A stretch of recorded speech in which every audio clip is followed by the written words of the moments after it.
down to their last strike. Now it's time! The Colorado Rockies have gone on the road and defeated the Cubs to move on to the division series.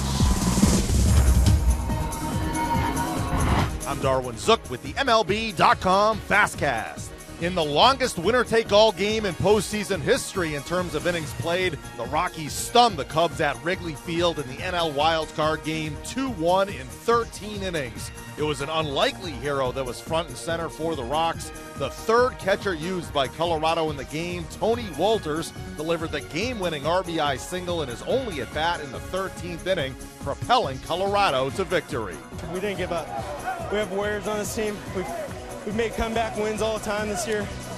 You know, something that wasn't new to us. So we're used to coming back right here, getting a win. This is a great win for us in the Rockies. We're just going to keep on doing it.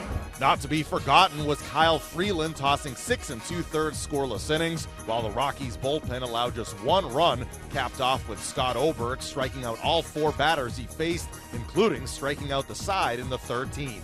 It was unbelievable, man. Oh my gosh.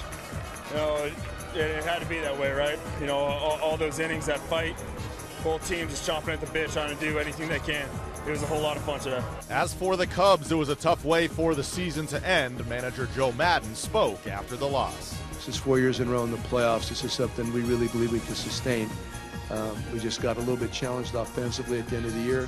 Obviously that hurt us, but as a group and talented and the way they interact, I could not ask for more. The scene shifts on Wednesday night to the Big Apple for the American League wildcard game.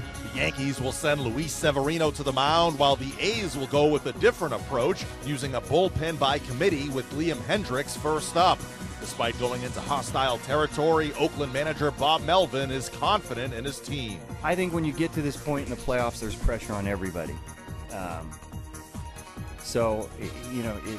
Being in New York for a team that, we just played here 3 times this year, it's exciting, but there's pressure, and it's how you take the pressure. I wouldn't necessarily say that there's only pressure on one team. Anytime you get to this point, there's pressure on everybody.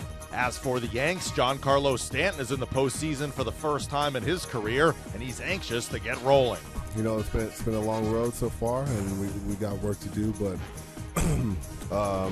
it's going to be fun. It's going to be an exciting day tomorrow, and we're going to show out. I anticipate it as crazy as ever tomorrow.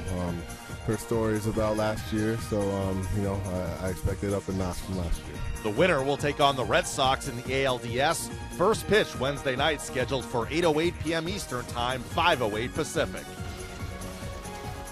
The Twins have decided to make a managerial change. Hall of Fame player Paul Molitor has been let go and offered a new role within the organization. The 2017 Manager of the Year led the Twins to a 78-84 record in his 4th year at the helm. We've made a change at the manager position for the Minnesota Twins. We had a chance this morning to talk with Paul Molitor briefly about a conversation about the future of our manager position and our franchise. And I can tell you that first and foremost, I want to thank Paul. We talked a bit about a transition, an opportunity to continue here with the Minnesota Twins. I am hopeful and we feel had some good conversations around what that looks like moving forward. For more on these stories and complete postseason coverage, keep it locked in to MLB.com. It's baseball everywhere.